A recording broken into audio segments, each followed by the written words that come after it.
Call this meeting to order. The J. Roberts Board of School Directors regular business meeting, Monday, November 12th, 2012, 7:35. Good evening and welcome.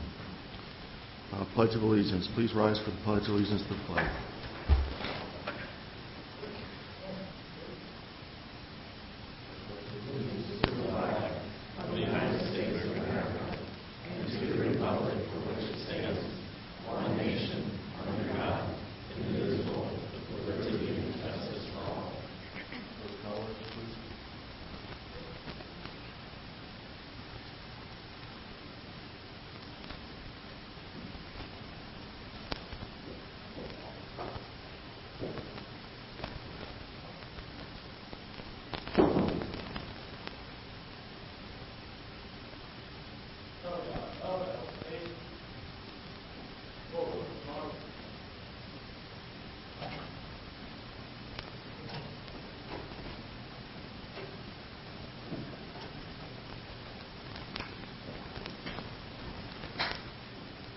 Please remain standing.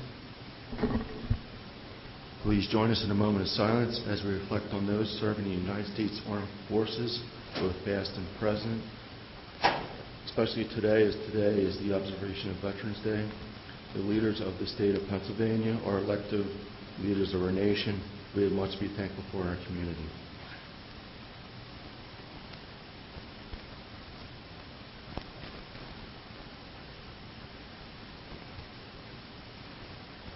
Thank you. Please be seated.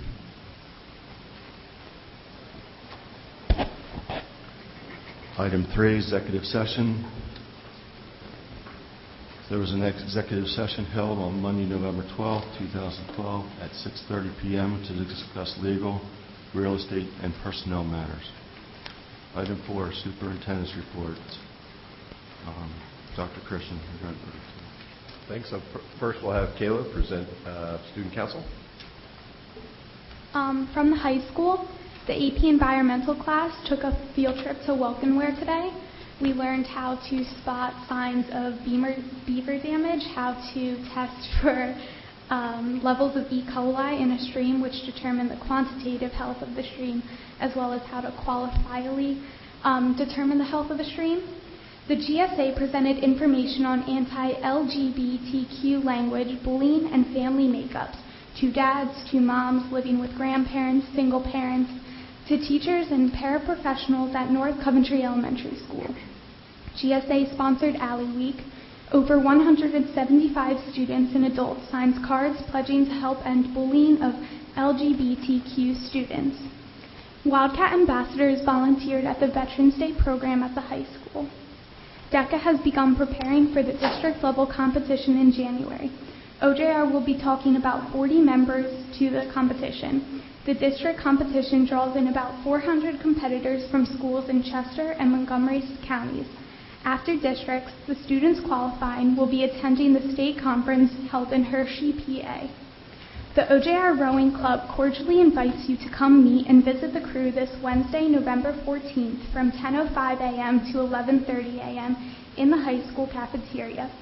The crew will be displaying one of its fully rigged 8-man shells along with a video presentation and other equipment as part of its fall recruitment event.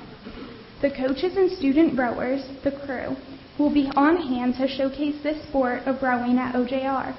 The crew has completed another successful fall season this past weekend on the Schuylkill River and welcomes you to this very special event this Wednesday. From the middle school will be hosting their 3rd annual Challenge Day event for 8th grade students on Thursday of this week. Challenge Day is a national program that is designed to build connection and empathy and to fulfill the vision that every student should feel safe, loved, and celebrated. Challenge Day successfully addresses some common issues seen at most schools, including cliques, gossip, rumors, negative judgment, teasing, stereotypes, intolerance, and bullying. The overall theme of Challenge Day is to be the change. Participants in the program are ultimately charged with making one positive contribution to their school each day. This has proven to be a great program in the last 2 years, and they are very much looking forward to this year's Challenge Day.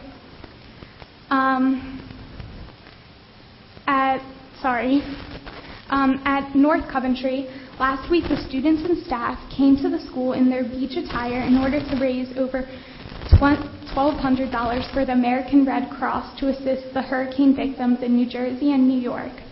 The students and staff also hosted over 70 veterans for the annual Veterans Day breakfast and assembly. This year, the entire student body was able to Skype with the uncle of a North Coventry student currently serving in Afghanistan. North Coventry extends a special thank you to the high school junior ROTC for their participation in the event. In an effort to continue to promote literacy, the North Coventry Reading Specialist organized a breakfast with books for students and the parents. In addition to enjoying breakfast, parents learned various techniques for helping their children to become better readers. Thanks to the PTA, all students were given a new Just Right book to take home. At East Coventry, last week, the inaugural Veterans Day breakfast was held. Over 25 veterans and their families attended.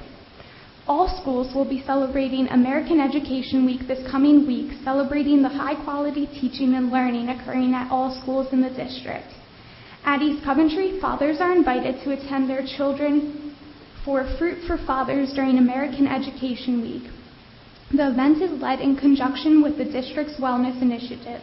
Following Fruit for Fathers, the doors remained open for parent visitation. The building is preparing for various activities connected with Thanksgiving, including the Kindergarten Thanksgiving Feast. Lastly, East Coventry K-Kids are organizing their efforts to assist the victims of Hurricane Sandy.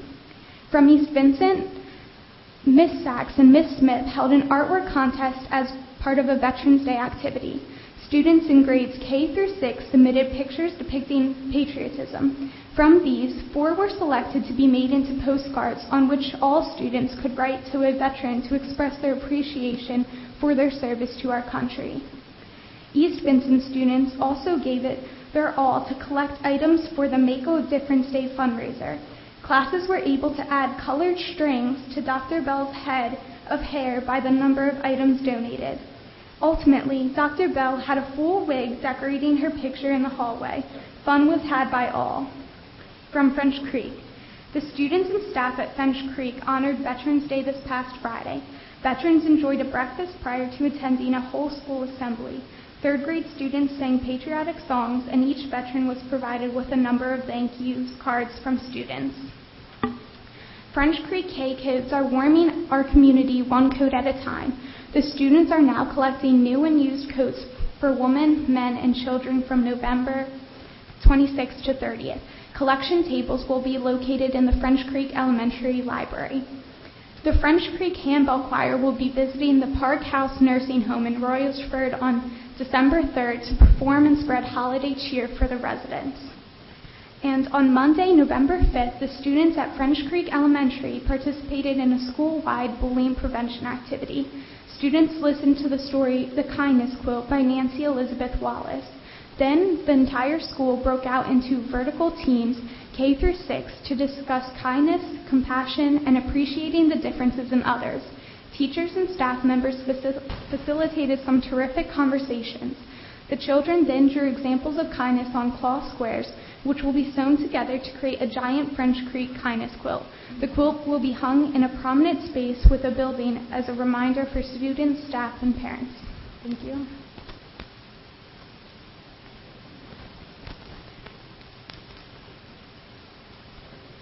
Thank you, Kayla. Item 4.2, we have some students to recognize this evening.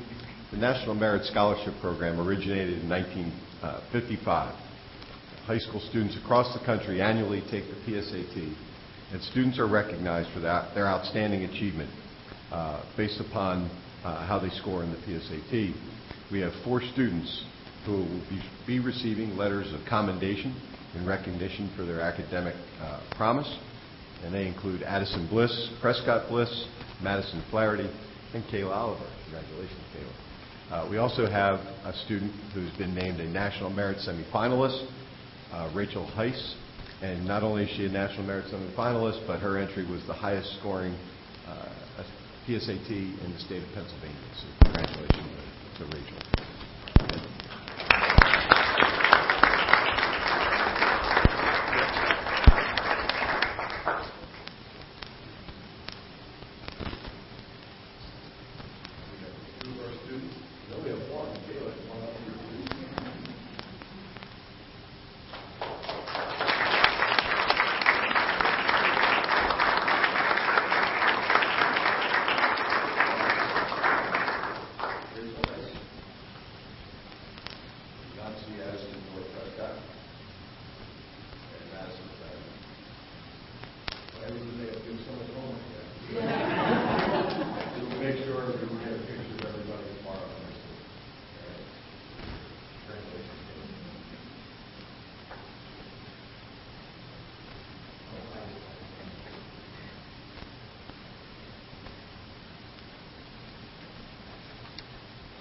Rachel Heisey. I apologize for mispronouncing that.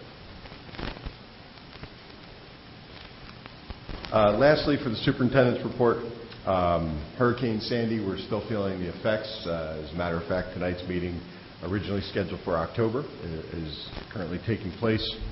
We did have off school as a result of the hurricane in October. Both the 29th and 30th were days off. We were fortunate enough to recoup one of those days on November 5th. So although we had some families that had previously approved trips, normal absenteeism on any given day is in the 4 to 5% range, and we were around 6 or 7% for that day. So it was nice to have to be able to make up one of those days and not add it on into June as of yet. And lastly, the Speak Up survey, which is our technology survey throughout the district.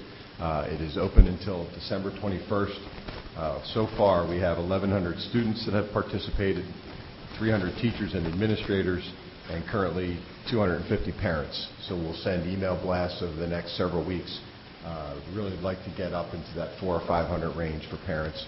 There is a really easy link on each of the schools' website. Just click on the Speak Up banner, and there are several 100,000 schools that have participated in this survey. And it's really valuable information as we look to see how our kids access information and use technology, and really will help the board in its budget development this spring. And that's all I have for the superintendent's report. Thank you, Dr. Christian. Item 5, public comment, information, proposals, and statements from individuals or delegations pertaining to items on the agenda.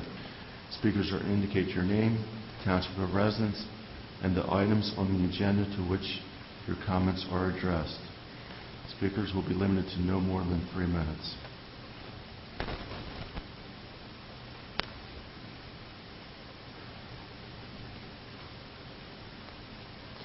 Item 6, board committees. 6.1, Committee of the Whole. A meeting of the Committee of the Whole was held on Monday, October 15th at 6 p.m. in the Administration Boardroom. The Curriculum Instruction Committee met for their item 6.2, Buildings and Grounds Committee. Mr. Hughes. Yes, Mr. President. We met on October 22nd, and the Buildings and Grounds Committee covered the annual the topics for discussion were the annual contracts and maintenance agreements for elevator service, which has since been pulled from the agenda because that part of that is covered by the PSBA and also our inspections. Anything else you'd like to add to that? No, any of the other items that were included in that agreement we are able to do on an annual basis, so we don't need a long-term contract. I'd just like to thank Mr. Lecoff for bringing that up during our meeting, actually, regarding PSBA. Good. The second update was the project update with the energy conservation measures, which we've instituted. The kickoff for that is Wednesday morning at 8:45. I will be at Fruit for Fathers at East Coventry, if any of the board members like to attend that. And that is at the middle school, right? Yep. We had an update for the East Coventry East Fence and Facility Project. We also had discussion around middle school baseball and softball dugouts and a Regulation 707.3, resident use of track facilities, which is on, I guess, the agenda for this evening for extracurricular. That was my report. Thank you, Mr. Hughes. Item 6.3, Chester County Intermediate, Mrs. Barkus. The Chester County Intermediate Unit Board of Directors held its monthly meeting on October 17, 2012 at the Chester County Technical High School Penix Bridge campus in West Grove, Pennsylvania. The following items were discussed and acted upon.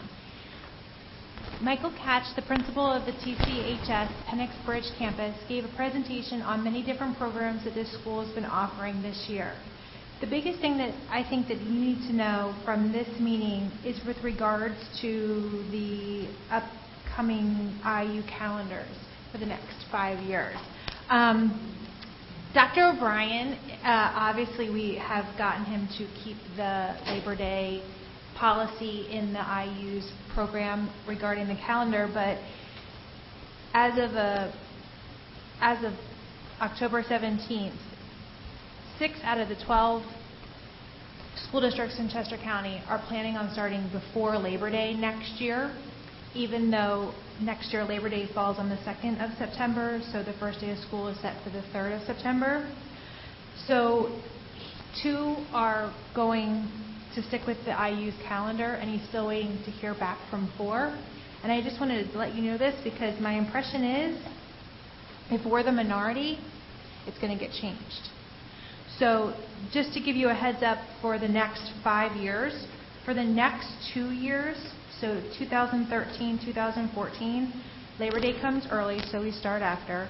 2014, 2015, Labor Day comes early, so we start after. And then the 3 consecutive years following, it comes late, so we'll start prior. Just something to keep in mind as we get to that point where we're developing our calendar for O&J, and I'm sure you'll be giving input, Dr. Christian, with the superintendent's meetings that you're having. But that's where we are as of right now. Our next meeting is this Wednesday, November 14th, at the IU in Downingtown. And that concludes my report. Thank you, Mrs. Barkas. Item 6.4, Curriculum and Instruction Committee. Mrs. Barkas. Met last month and reviewed the PSSA information. A presentation was given by Dr. Soder and her department. And we have 2 items up kind of for discussion. And I'm going to go to Dr. Soder. The first one being the program of study changes in the high school.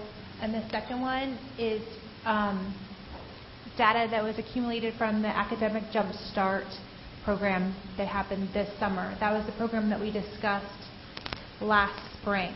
And they were able to gather some data, and she's going to present that as well.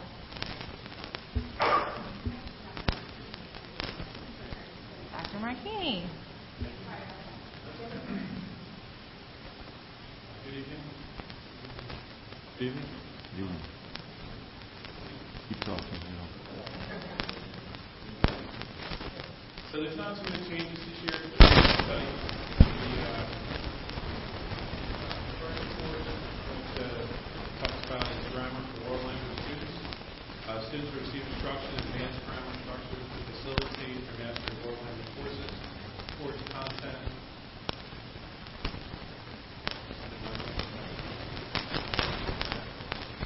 Course content will include the use of cases, complex sentence structures, compound tenses, and various students' language.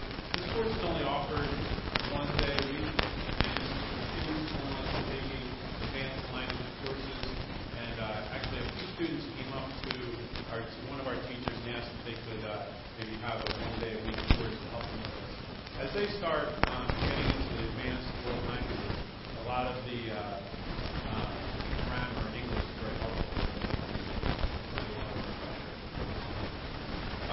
The changes in the program study, eliminating the standard English 9 option, we'll be offering for English next year for grade 9, honors, college prep, and direct instruction. Direct instruction is a double course for those students who really need a lot more reading help. We're eliminating the standard because all those students eventually will have to take a piece of it. Although those students who need extra assistance will still have the reading help class in addition to their English class. We're going to change the 3rd and 4th year in animal studies and environmental horticulture to college prep GPA weight, and that's pending. We have a dual enrollment agreement with Delaware Valley College. Students who take those courses will get 3 credits for each one of those courses they take with Delaware Valley transcripts. We're just waiting for that paperwork to come and be completed, but that should be coming in the next couple months. So if it's a dual enrollment course, it qualifies for college prep.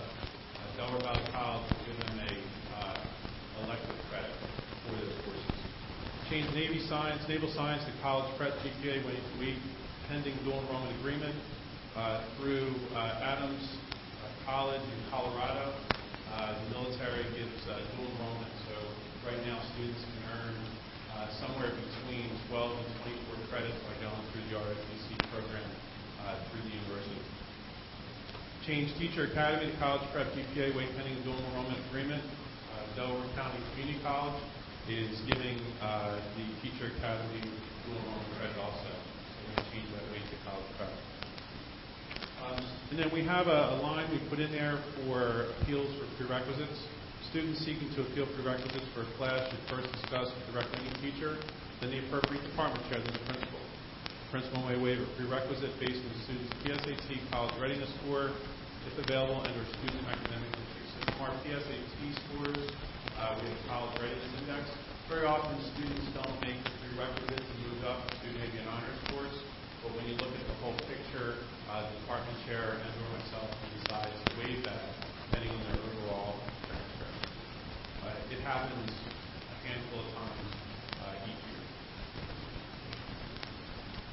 We're going to be deleting the following electives based on the recent years of low enrollment: Literature of the Holocaust, Drama 2, History of the Film, Public Speaking 2, and Journalism 2. In the Business Office, Administrative Office Technology, Business Management 1 2 Online, Marketing Applications, Blog, TV. And then in the Facts, Creative Stitching. None of those courses have run in the last few years, and we feel it's time to pull them from the program site. For the Keystone exams, we had to add some language to that. Beginning with the class of 2017, students need to pass the Algebra 1, Biology, and Literature 10th grade English Keystone examinations as a graduation requirement.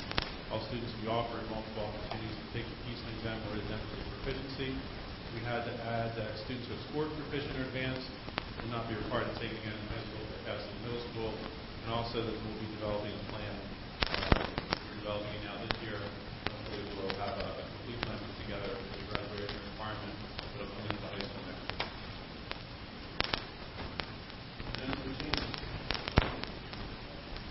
Are there questions? Thank you very much.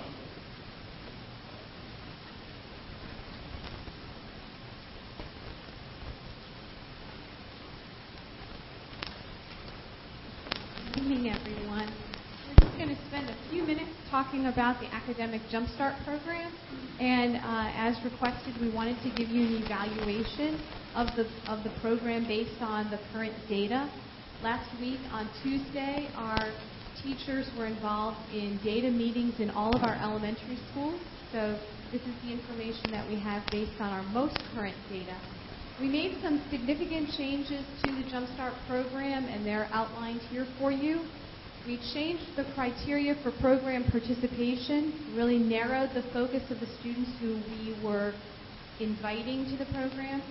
We went with an intervention model group size, so we had much smaller groups for this year's program than we've had in the past. Most of our groups were 3 to 5 students for this summer program. We made use of a consistent intervention resource for this program this year, the use of the Levels Literacy Intervention, our Clonis-Pinnell program for the summer. And we did our leveling based on reading groups rather than by grade. So we did have some of our intervention groups this summer based on student reading levels and had mixed grades for those students. And we do have data to share with you for language arts and for mathematics. Good evening. For mathematics, we had 248 students who were invited. 66 of those students attended, and 182 did not. And looking at the data and progress, 42 of those 66 students, which is 64%, after going through the program over the summer, no longer needed math support for the start of this year. For the students who were invited and did not attend, 68 of those 182 students, which was 37%, did not require math support for the year. And in language arts, we had a similar profile in terms of the number of students who were invited versus the number of students who attended. You can see that in the fall, approximately 2/3 of our students who attended the program did not qualify for reading services in the fall. And for the students who did not attend, about half of those students did not qualify for support in the fall. Most notably, we were excited about approximately 62% of our students actually made a full reading levels growth or more.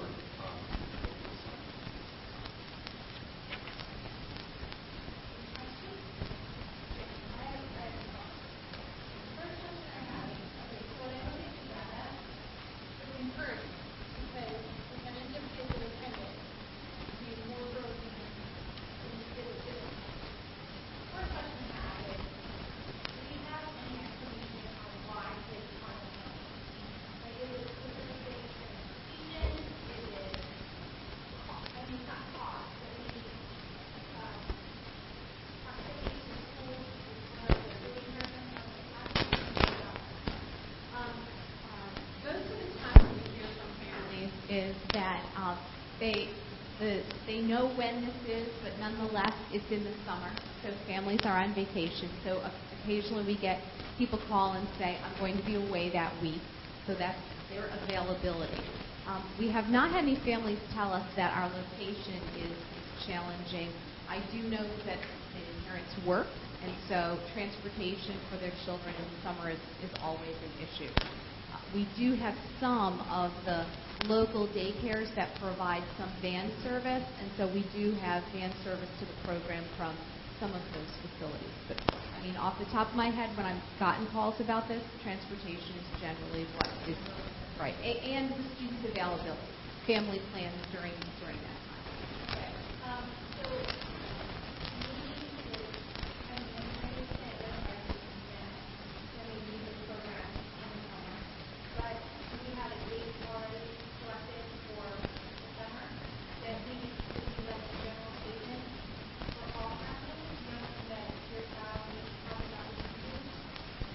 we actually have had the dates consistent for the past 7 years, so I think honestly it's just the family's plan during that time. We have always had the program during the same time, first 2 weeks of August.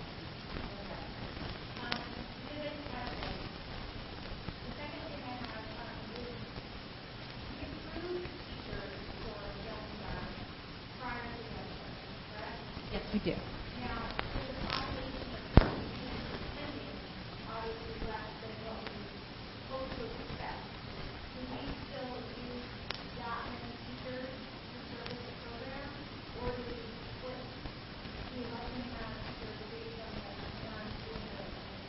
We actually do the approval for the teachers after we have registered the students. So typically we seek approval from the school board in the early part of the spring, late part of the winter for the program. We ask the teachers to identify those students in April. We do our student registration in May, and then we do our approval in June for our teachers. So we actually base the number of teachers that we need on the student enrollment, our registration.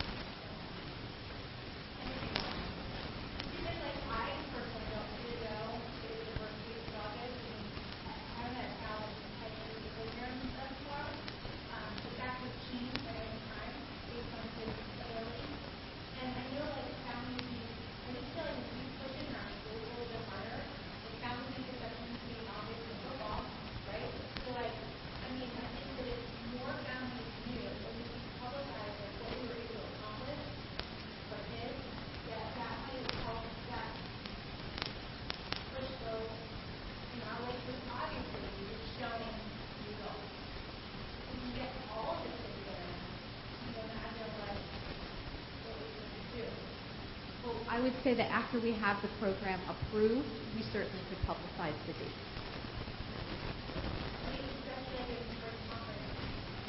And that's actually usually when parents learn that the child will be invited. Usually right around that time.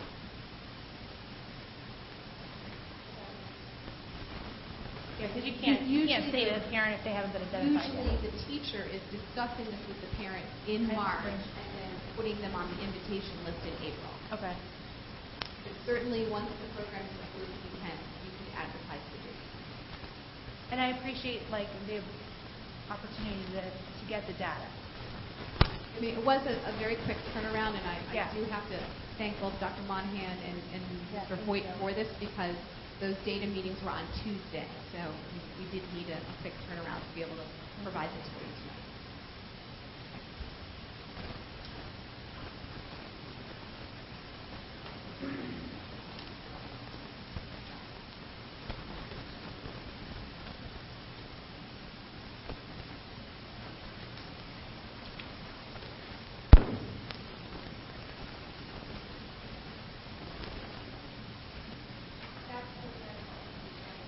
Thank you, Mrs. Borges. Item 6.5, Extracurricular and Interscholastic Activities Committee, Mr. Stone. Thank you, Mr. Kleinfelder. This evening we have an update on fall participation, athletic teams, as well as service clubs activities, and I believe an update on the track usage that we discussed at the last CAL. Turn it over to Dr. Marchini? Yeah, it's going. Good evening again. The numbers are provided for the fall sports membership. Just to give you some general statistics on that, in the high school there were approximately 287 students that were involved in the fall sports, which is about 19% of our student population. There are 38 high school clubs with 1,380 members involved. Obviously, some kids are involved in multiple clubs. So that includes those students involved in a number of different clubs. There's also 21 more clubs that are not paid positions, volunteered by staff members, with another 436 members of those clubs. With that, if every student was involved in 3 different clubs, we'd have an estimate of this fall. The sports was the first part, and then the clubs was the second. So if you look at if you go back to the other one with the sports, I apologize. So it adds up at the high school that we have approximately 287 students. In middle school, I believe, down at the bottom, this 221 students. With the fall sports that have been done, like it was about 19% of our students involved in sports. You can see the numbers there.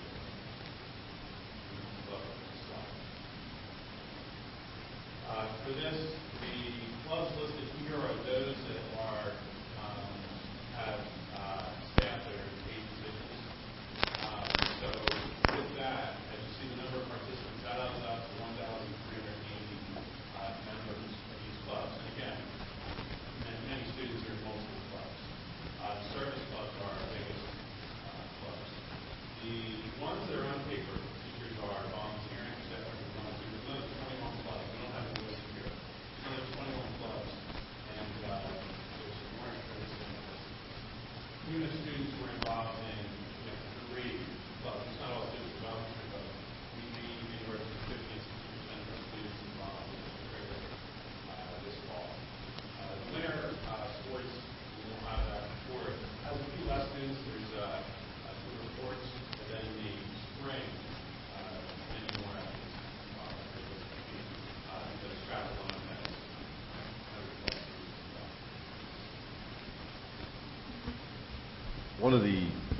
One of the interesting things, anytime you get into middle school and high school athletics, and Dr. Saladino, Dr. Marchini, and I discuss this, is to have sports that are also sports where you don't have to make those hard decisions and cut students, which is it's tough because you want to keep as many student athletes as involved as possible. But the reality is there's only a certain number of uniforms and only so much playing time that can be spread around. In the spring, you have track and field, which really avails itself to athletes. If they're not successful in making another team, they can turn to track and field. And there's a growing number of middle schools that have added middle school cross country, which really can be a life sport as well. So it's becoming more and more popular in the Pac-10. They have a little local championship as well. And while we certainly appreciate the coaches keeping as many participants as we can, we want to keep kids involved. It's nice to see the numbers, 19% at the high school and almost 30% at the middle school involved in some type of activity between the band and athletics, rather than getting on the bus immediately and going home after school. So we want to continue to avail ourselves of those opportunities and keep kids involved. I'm also a big fan of middle school cross country. It's not very expensive and really a lot of students. Pac-10 now has six districts with middle school cross country representing 80 schools. And in my short time in the district, the involvement of the service clubs, I've been really impressed. To be here last Friday and see 50 or 60 kids, Dr. Marchini, assisting with the Veterans Day Assembly, serving the veterans lunch, and more importantly, sitting and talking and spending time with our local veterans. I received 4 or 5 phone calls Friday afternoon, follow-up emails this morning from folks all over the county who attended. And that's just one example of what the service clubs have done. In next month's Advocate, I'm going to have an article in there depicting the importance of standardized tests and academics, but really service learning is an entirely different realm where I think our kids grow. And if you just look at the list of things, I asked the principals to give me a snapshot of what they've accomplished thus far. I have pages and pages of emails of the different clubs that have been taking place throughout the school year, and we're only 25% of the way through. Dr. Marchini, could I just, before we move on, can I ask a question about the previous document, the athletic participation? Yes. So if we are interpreting this correctly, particularly in the middle school, the numbers in the parentheses are the kids that tried out, and then the numbers to the left are the kids that made the team. Is that how we'd interpret that? For example, high school cheerleading, 33 students tried out, 20 made the team. Just curious, I'm going to throw this out as a question for a discussion point. It's not necessarily meant to be belabored this evening, but a couple of years ago, we collectively, as a board and an admin, worked on a game plan, a team reduction philosophy, and I think we crafted a pretty good philosophy statement where we said high school goal of athletics is to be as competitive as possible. 9th grade is transition year, and then middle school, the goal was to focus on development and participation, and we try to make those teams as big as we could, subject to safety issues. And I know in a reality, that some level of cuts on popular sports are a reality, but it just I wish there was a better way to provide middle school students with an opportunity to represent their school, because I just don't like to see team reduction at 7th or 8th grade, and I think that's a challenge for us as an administrative and a school district in the long run. But I would really hope that we could come up with some way to provide access to these students. We also we spent a lot of time crafting a protocol for if there was some type of a team reduction, the types of meetings that would take place with the kids, and the guidance that would be given to them for other opportunities in the community. Yes, that's correct. We, and Administrator Dr. Saldino and I, agree with you on trying to not have too many reductions. Many times it comes down to the number of students in that sport, and as you said, safety. For some of the sports, we have a single advisor or coach, and sometimes when you get into numbers of 30 or 40 students, a single person just isn't going to create a safe opportunity for it. We often try to get volunteers, so in some years you might see the number a little larger than others.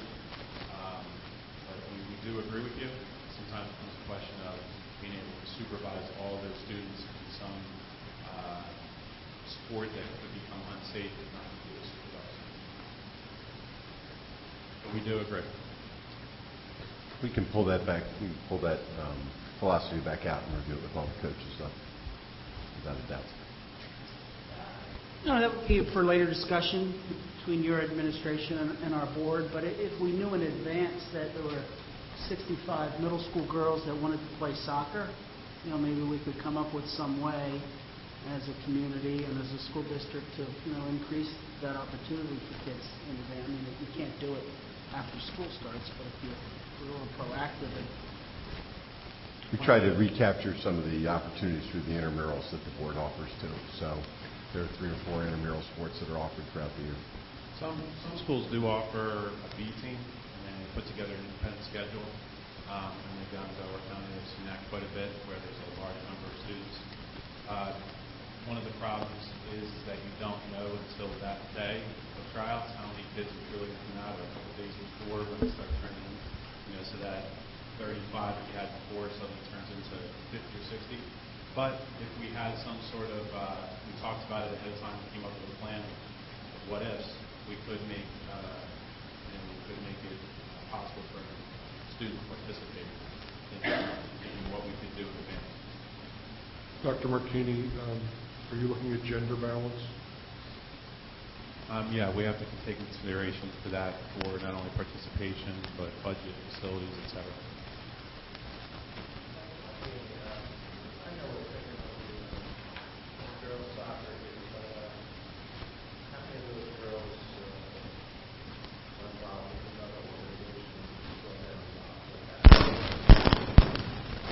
I don't know specifically, with referring to the middle school girls soccer, I don't know specifically. High school. Most girls that are playing high school soccer have played through some sort of community group before coming into high school. Many who participate, if they don't make the team,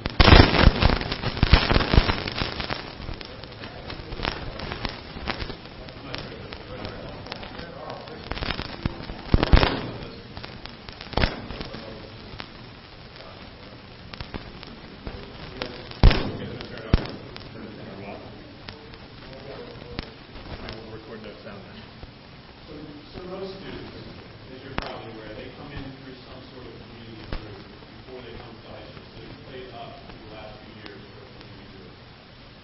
Many community groups do offer teams going up into almost 16, 17 years old. So students who don't make it walk to go back and play for the community. Many who make it play double. Most times individual. I don't know for that team how many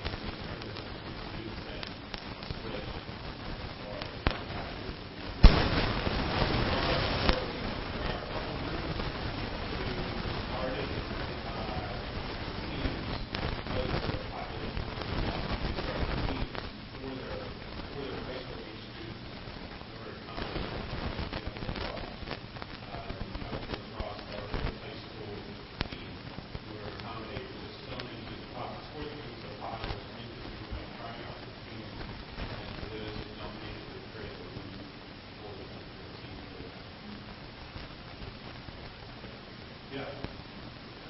I would like to revisit it, as you mentioned. We really do want to have something that's involved. I know, and obviously, budgetary constraints are important as well, but if we planned in advance and we knew that 65 girls wanted to play middle school soccer, we could have a white team and a red team.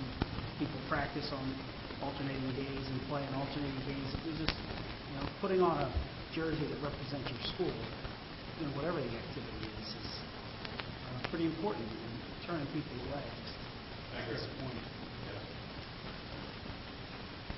Thanks, Dr. McKinney. Sure.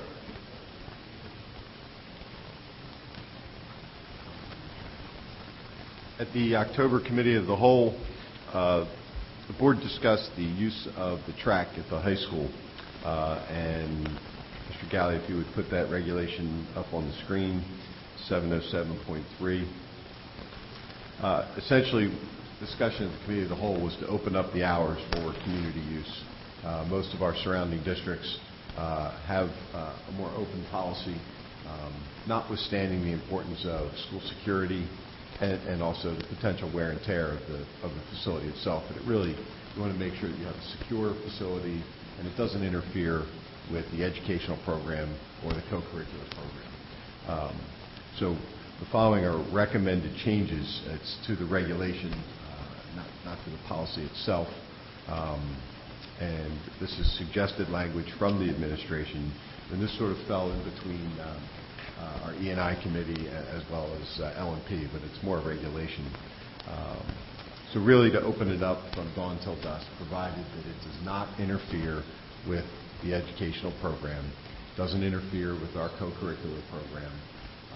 Residents will still be required to get a badge and then as proof to use the facility. And really it just brings the district more in line with our surrounding districts. We had a few residents that came out to the Committee of the Whole. I think they were happy to hear the discussion the board had on opening it up and also understanding the fact that security still is an issue. So this is, I'll take questions right now, and Mrs. Crumrine will answer anything you have regarding this regulation. So, I think the policy is fine, the way that you have it worded. There were 2 points that I thought you might want to add. One is, I'm guessing there may be many folks who are not aware of what time school starts in the morning. So posting facilities are unavailable when school is in session. They may not know what that is. So maybe just frame out some times of when that starts and stops after homeroom, those kind of things. But to be clear on that. And then the other topic is the pass. The track usage pass may be obtained. And certainly, this is more for you to decide, but to me it seems like a lot of logistics for us to accept applications and mail out passes and then check passes versus just an open track. And if we get people en masse coming from different districts that want to check out our track, maybe we can re-entertain that. But it seemed to me it would be a little easier to manage if we just had an open track dawn to dusk at these hours and then decide where to go from there. But that's more for you, I guess, as administrative regulations to decide that. Both good points. We certainly can put the school starting time and finishing time on there and publish that so folks know. I think the concept of the pass is good just to have to make sure. To me, it's just an added level of security where they have to come in, talk. We get to meet the individuals. We see who's going to be using the facility, just so there's that familiarity. But I do understand your point on that, so we'll take that, talk about that, Jackie. Sure. I wrote it down. I also wanted to mention that we can post the hours, and we were also thinking about posting the hours, put some signage down there near the stadium, the entrance to the track as well.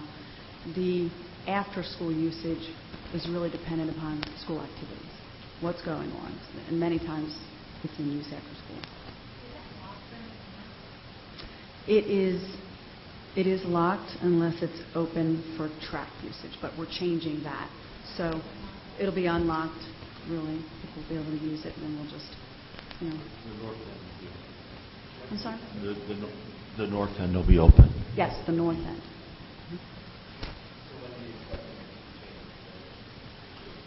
We could make the changes as soon as the board's comfortable. Yeah, we can have a final version done in time for the 26th. Mm-hmm. We can get it started. Run off all the turkey. Yeah. Right after. Really?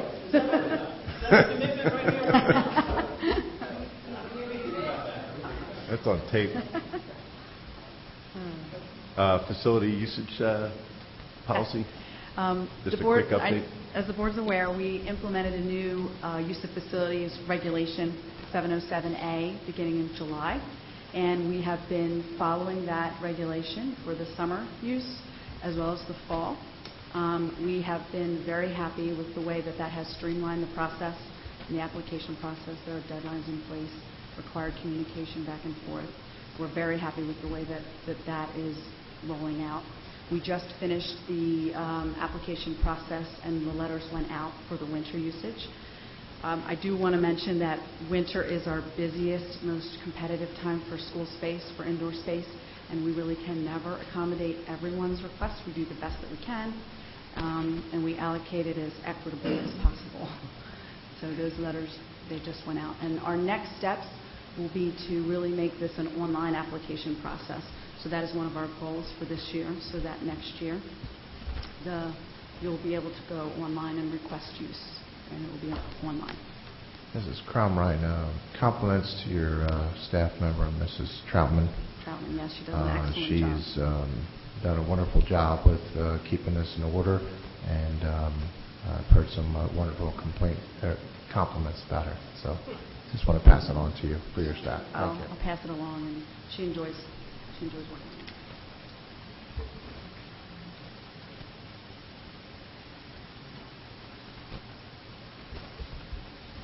That concludes our discussion this evening, Mr. Kleinfelder. Thank you, Mr. Stone. Item 6.6, Finance Committee, Mr. Freeze. Hey, where's Laura? There she is, over here. Hey, finance is fun, and we're getting ready to start our next year's budget here. And I just want to tell all my colleagues here that everyone has received our updated 2013-2014 budget planning and development calendar. I just want everyone to, there's some highlights here. We are starting the process now with some data collection and also along with pulling in some responsibility centers and starting to look at everything. In the middle of January, on the Cal meeting, we'll be doing a enrollment forecast and see where our students are. And we're also going to be looking at our preliminary budget at that time. Nice thing is that the index has moved back, gave us a little bit of time this year. If we are able to get it done, then it's the end of January instead of December, which is typical.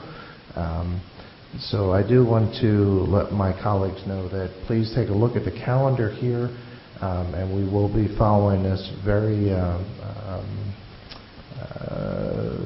strictly here to keep us going forward with the 2013-2014 calendar.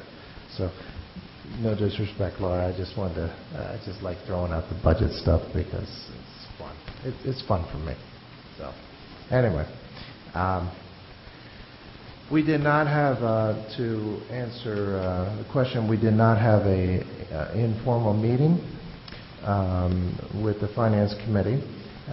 This is one thing that we wanted to point out was the calendar. The other thing that took place every June, the school goes through an audit. This year our audit was very successful. We do have documentation here to show whoever would like to see it regarding that our school is in good physical order and also that there are no major issues. A couple of things that the audit did point out was some things for us to look forward to. Some changes in the GASB rules and some other things within our auditing realm of things. And so it was nice that they were forthright in coming out and saying to us what we can look forward to. Compliments to our CFO, Mrs. Crumrine, and her staff. It's very nice that we have the ability that we can go through an audit and not have any issues whatsoever. But at the same time, to have the financial strength behind our services that they provide for our school district. So I'd like to compliment you and your staff, and also at the same time, really just say to our taxpayers here that very happy. So thank you very much. This concludes my report. Thank you. Thank you, Mr. Freeze. Item 6-7, Legislative and Policy Committee, Mr. LaCaw. Thank you, Mr. President. We have here a list of policies for the board review. I think without exception these are language changes that don't change the substance of the policies. Some of the items are, I think, adjusted for dates. Some items are adjusted for federal language that changed. I'm sorry? And two of them are going to be deleted. I apologize, Mr. Kleinfelder. I've heard about a third of what's been said here. I didn't hear that. There were two of them that are listed as being deleted as obsolete. Oh, yes. Yeah. But at any rate, these are here just for review. They're not. There's no action to be taken.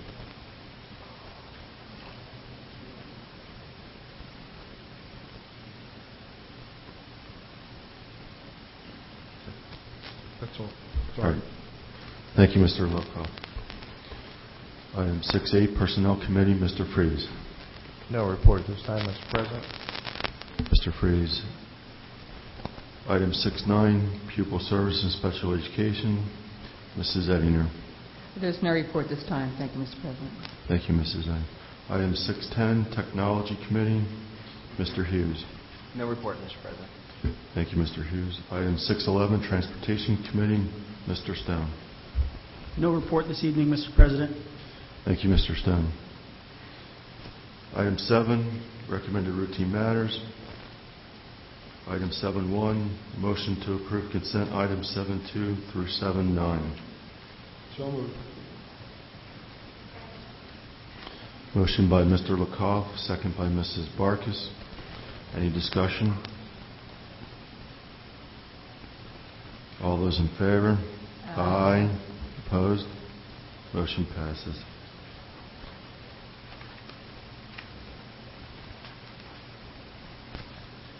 Item 8, approval of routine matters. 8.1, motion to approve consent items 8.2 through 8.3. So moved, Mr. President. Second. Motion by Mr. Freeze, second by Mr. Lakoff. Any discussion? All those in favor? Aye. Aye. Opposed? Motion passes. Item 9, board communications. There are no communications, Mr. President. Thank you, Mrs. Kremering. Item 10, board discussion. Mr. President, I have an item to discuss. I know we're making up October's meeting tonight, which is November 12th. We have another board meeting scheduled November 26th, and then another one scheduled December 3rd. School code only requires us to have one every other month. I'm asking, do we need to have another meeting on the 26th? That's just open for discussion. Do we have business to attend to between now and the 26th that needs to be approved on the 26th? Or can I wait till the 3rd? Well, third is required because it's the reorganization. We need to have at least one because there will be some personnel items on the calendar. But we could do, if the board chose not to do it on the 26th, we could have a business meeting after the reorganization. Third. We have one scheduled, don't we, anyway? A business meeting on the 3rd? Correct. Okay. It's just open for discussion. If anybody feels strongly that we should have one on the 26th, that's fine. On the 3rd. Mm-hmm. Yeah, that, mm-hmm.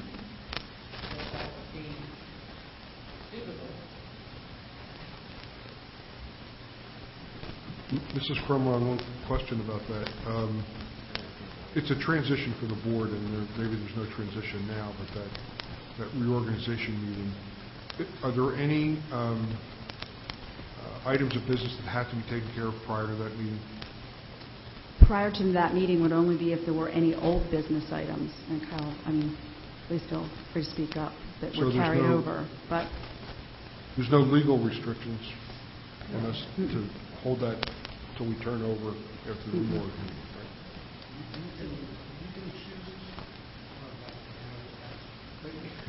You can choose to have your meetings before or after because there's no business that you're required to conduct. That was my only concern, that we had to finish something before that reorg meeting. As long as it's all clear, then I agree that we should skip that meeting.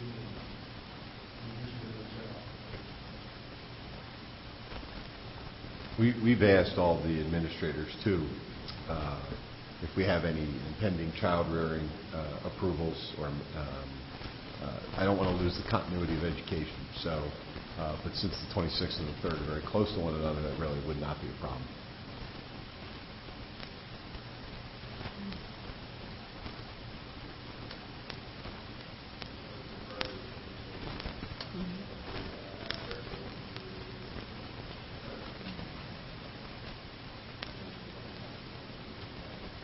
all right. Consolidating the two agendas would be a good way to go. The 2 nights into one. Do we want a I think it's motion good on idea. It would have to be in section.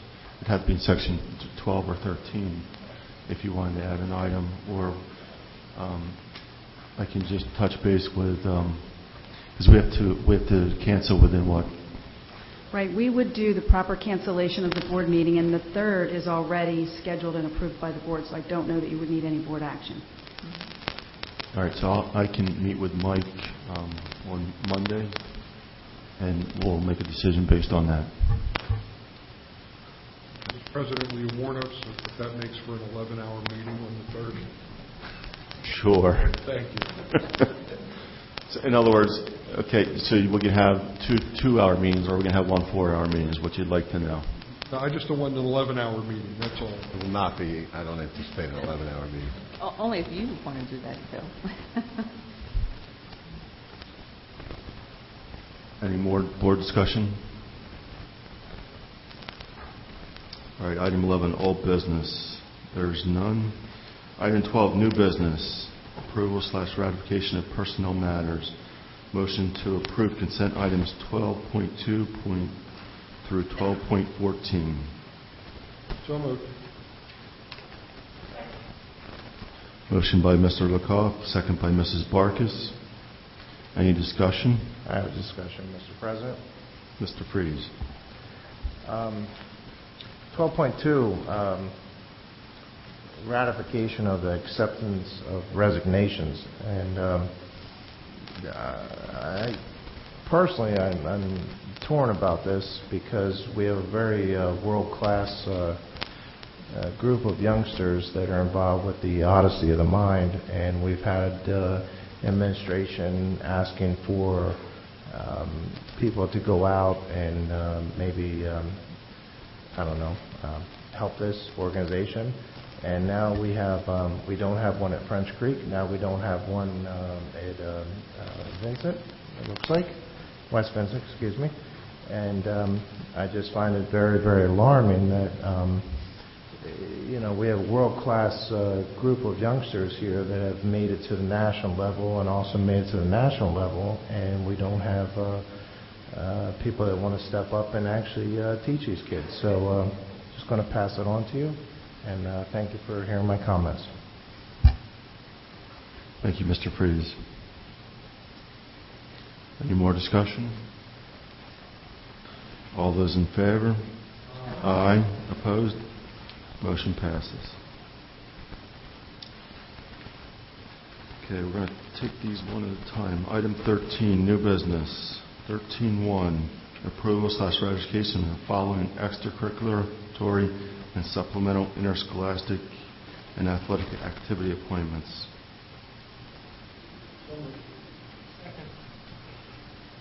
Motion by Mr. Lecoff, second by Mrs. DeLulu. Any discussion? Yes, Mr. Kleinfelder, I'm going to be abstaining from this vote. Thank you, Mr. Stone. All those in favor? Aye. Opposed? Motion passes. 13.2, approval/ratification of individuals to the community swim program. Motion by Mr. Hughes, second by Mrs. Edinger. I will be abstaining from this item since my daughter is on the list of individuals. Any discussion? All those in favor? Aye. Opposed? Motion passes. Item 14, new business. Approval of student activity clubs and organization approvals. Second. Motion by Mr. Freeze, second by Mr. Lecoff, and that is 14.1. Any discussion? All those in favor? Aye. Opposed? Motion passes. 14.2, approval to establish a student activity account. So moved. Motion by Mrs. Barkis, second by Mr. Lecoff. Any discussion? All those in favor? Aye. Opposed? Motion passes. 14.3, approval of transfer of accounts. Second. Motion by Mr. Freeze, second by Mr. Lecoff. Any discussion? All those in favor? Aye. Opposed? Motion passes. 14.4, approval of overnight out-of-state student trips. So moved. Motion by Mr. Lecoff, second by Mr. Stone. Any discussion? All those in favor? Aye. Opposed? Motion passes. Good luck to the 7-Ups.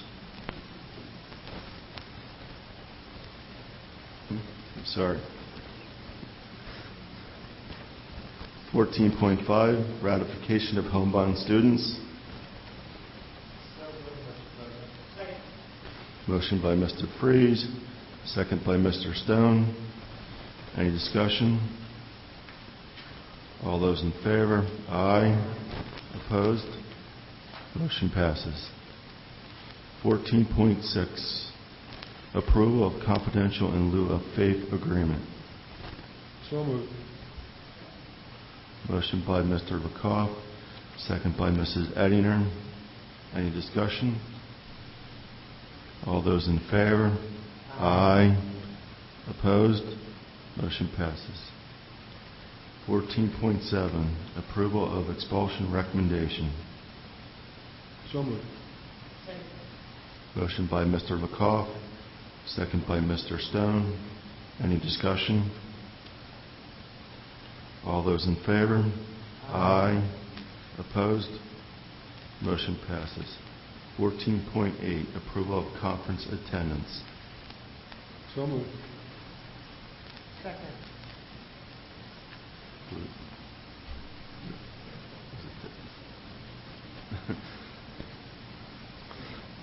Motion by Mr. Lakoff, second by Mrs. DeLulu. Any discussion? All those in favor? Aye. Opposed? Motion passes. 14.9, approval to apply for local grant. Motion by Mr. Freeze, second by Mr. Stone. Any discussion?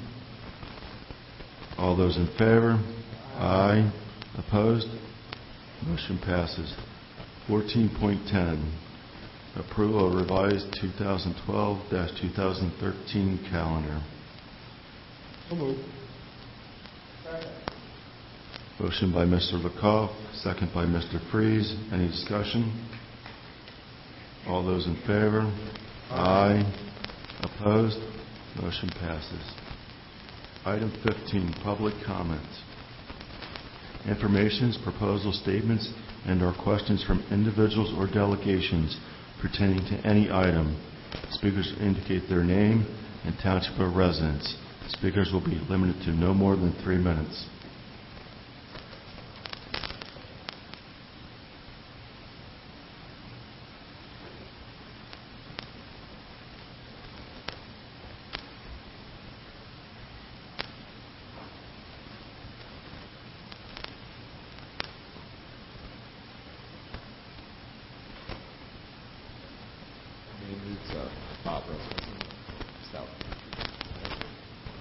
Brought up the budget, Mr. Freeze. I was wondering if we know what the actual index is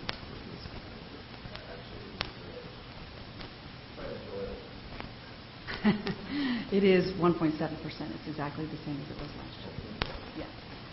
I also like to point out that those above that document,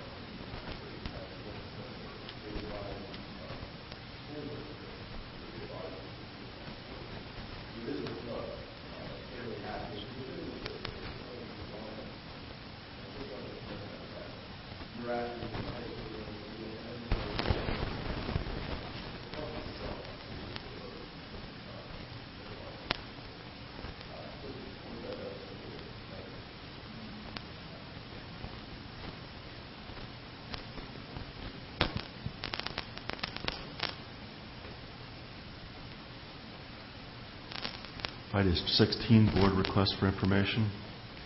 Mr. President, I have a request of the technology department. We've been moving things into the cloud, working with Google Docs, and apropos the request for the budget information, we see things are getting tighter and getting tighter. I'd like to have the technology department evaluate a Chromebook, Google Docs, and when I first was going to make this request, they were the price is about a third of what we're spending on laptops currently. And there was a notice today that a quality Chrome notebook from a major manufacturer's come out, and it's $200. And if it satisfies all the needs that we have, since it's focused on the Google information, I'd like you to tell us if you think it's a worthwhile investment. Thanks, Mr. President. Thank you, Mr. Lecoff. All right, I'm going to skip. Future dates are lifted for item 18. Motion to adjourn. So moved.